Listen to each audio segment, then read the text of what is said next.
नमस्कार साथियों, आप देख रहे हैं बायोपिक विद तुषार त्रिपाठी के साथ। साथियों, आज मैं आपको एक ऐसे शख्स के बारे में बताने जा रहा हूं जो आज से कुछ दिनों पहले जेल गया था सिर्फ एक न्यूज़ एंकर बन करके, पर कल जब वह जेल से बाहर निकला तो लाखों करोड़ों देशवासियों की आवाज़ बन करके निकला है। वाकई भारतवासियों का सुपरस्टार, उनका हीरो बन करके निकला है। दोस्तों, आज मैं आपको एक ऐसे शख्स के बारे में बताने जा रहा हूँ जिसने भारतवासियों की आवाज़ उठाने की कोशिश की तो कुछ सत्ताधारियों ने मिल करके उसकी आवाज़ दबाने की कोशिश की। दोस्तों, आज मैं आपको भारत के one of the most popular anchor और one of the best anchors में से एक अर्णव गोस्वामी के बारे में बताने जा रहा हूँ। दोस्तों, जिस तरह से महाभारत में दुर्योधन ने श्री कृष्ण जी को बंदी बनाने की कोशिश की थी, उसी तरह से आज कलयुग में कुछ लोग अर्णव गोस्वामी को फंसाने की, उन्हें बंदी बनाने की कोशिश कर रहे हैं। और जिस तरह से उस समय श्री कृष्ण जी ने अपना विकराल रूप दिखाया था, उसी तरह से कल जब अर्णव गोस्वामी जेल से बाहर निकले, उन्होंने अपना विकराल रूप दिखाया। तो दोस्तों, आइए इस वीडियो में अर्णव गोस्वामी के इस सफर को शुरुआत से आखिरी तक जानते हैं। तो इस वीडियो को लास्ट तक जरूर देखिएगा। अर्णव गोस्वामी एक ऐसे टीवी एंकर हैं जो अपनी डिबेट करने की कला से अच्छों की बोलती बंद कर देते हैं, और इसीलिए वह लोगों के बीच इतने पॉपुलर भी हैं। वह जो कुछ भी बोलते हैं बिल्कुल टू द पॉइंट बोलते हैं और बातों को सच्चाई से और सही तरह से रखना समझते हैं। अर्णव गोस्वामी आज टीवी न्यूज़ चैनल के टॉप न्यूज़ एंकर के रूप में छाए हुए हैं।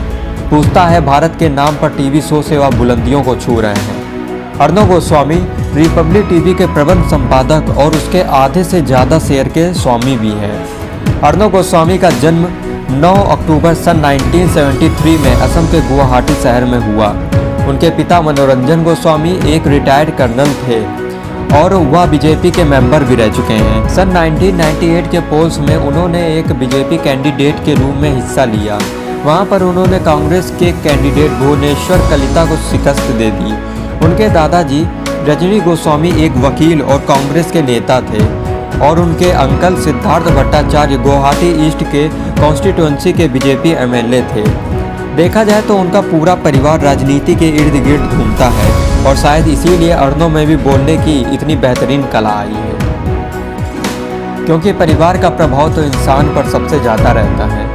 अर्णव गोस्वामी के पिता एक आर्मी ऑफिसर थे, इसीलिए उन्हें अलग अलग शहर जाना पड़ता था। इसीलिए अर्णव गोस्वामी की पढ़ाई भी अलग अलग शहरों में हुई। 10th क्लास उन्होंने माउंट सेंट मैरी स्कूल से की, जो दिल्ली में स्थित है। 12th क्लास उन्होंने जबलपुर से की। अर्णव ने दिल्ली यूनिवर्सिटी के हिंदू कॉलेज से बैचलर डिग्री सोशलॉजी में ली। अर्णव ने masters sociology anthropology saint Antony school से की, जो कि ऑक्सफोर्ड यूनिवर्सिटी में आता है।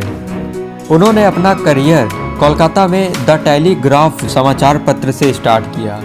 1995 में उन्होंने अखबार से आगे बढ़कर टीवी की तरफ अपना रुख किया और वहां वे डीडी मेट्रो पर आने लगे, और उसके बाद उन्होंने एनडीटीवी 24/7 पर प्रणोय रॉय ने उन्हें एंकर बनने का मौका दिया।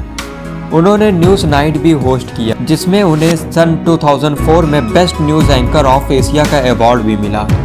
काफ़ी समय एंकर रहने के बाद उन्होंने टाइम्स नाउ में भी काम करने का मौका मिला और वहां पर वो एडिटर इन चीफ और न्यूज़ एंकर बने। टाइम्स नाउ टीवी चैनल उनकी ज़िंदगी में बहुत बड़ा बदलाव लाने वाला था। वह बहुत जल्दी पूरे दुनिया में प्रसिद्ध होने वाले थे। पूरी ज़िंदगी की गई मेहनत का फल उन्हें अब मिलने वाला था। द न्यूज़ और शो में उन्हें बड़े बड़े लोगों से बात करने का मौका मिला और उन्होंने फ्रैंकली स्पीकिंग विद अर्णव भी होस्ट किया। फ्रैंकली स्पीकिंग विद अर्णव में उन्हें बड़े बड़े पॉलिटिशियन से बात करने का मौका मिला। न्यूज़ और में उन्होंने बोलने की कला से करोड़ों दर्शकों का दिल जीता। वह लेटेस्ट टॉपिक न्यूज़ और में बिना किसी डर के सेंसिटिव टॉपिक पर भी सच्चाई बोलने से हिचकिचाते नहीं थे। उन्होंने टाइम्स नाउ छोड़ दिया और 17 मई 2017 में अपना न्यूज़ चैनल रिपब्लिक भारत निकाला, जिसमें उन्होंने editor in chief, managing director और को फाउंडर बने। रिपब्लिक टीवी शुरू होने के एक हफ्ते के अंदर में ही उन्हें इंग्लिश न्यूज़ चैनल्स में पहला स्थान मिला और उनकी माने तो सच्चाई दुनिया के सामने रखने की वजह से कई बार उन्हें जान से मारने की धमकियां भी मिली, पर इससे उन्होंने अपने समाचार पर कोई भी असर नहीं पड़ने दिया। इनकी खासियत यह थी कि यह बिना स्क्रिप्ट के ही कुछ तेज तर्रार प्रश्न पूछ लेते थे। अर्णव गोस्वामी की सबसे तेज कवरेज 26/11 की बॉम्ब ब्लास्ट में रही है। उन्होंने लगातार 65 घंटे बिना रुके एंकरिंग की थी, जो कि भारत में अभी तक किसी भी पत्रकार ने नहीं की है। और अर्णव गोस्वामी ने एक पुस्तक भी लिखी है।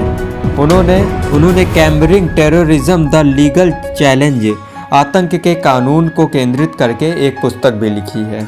और दोस्तों, अभी हाल ही में अर्णव गोस्वामी को 2018 के एक सुसाइड केस की वजह से जेल भी जाना पड़ा था, पर उनके जेल में जाते ही अर्णव गोस्वामी के लाखों करोड़ों सपोर्टर्स सभी रोड पर उतर आए और इसी वजह से कल यानी 11 नवंबर 2020 को उन्हें जेल से रिहा किया गया। तो दोस्तों, ये थी कहानी अर्णव गोस्वामी की। आशा करता हूँ आप सभी को यह वीडियो पसंद आई होगी, तो प्लीज़ वीडियो को लाइक कर दें और अगर अभी तक आपने मेरा चैनल सब्सक्राइब ना किया हो तो तुरंत चैनल को सब्सक्राइब करें और इस वीडियो को ज़्यादा से ज़्यादा लोगों तक शेयर करें।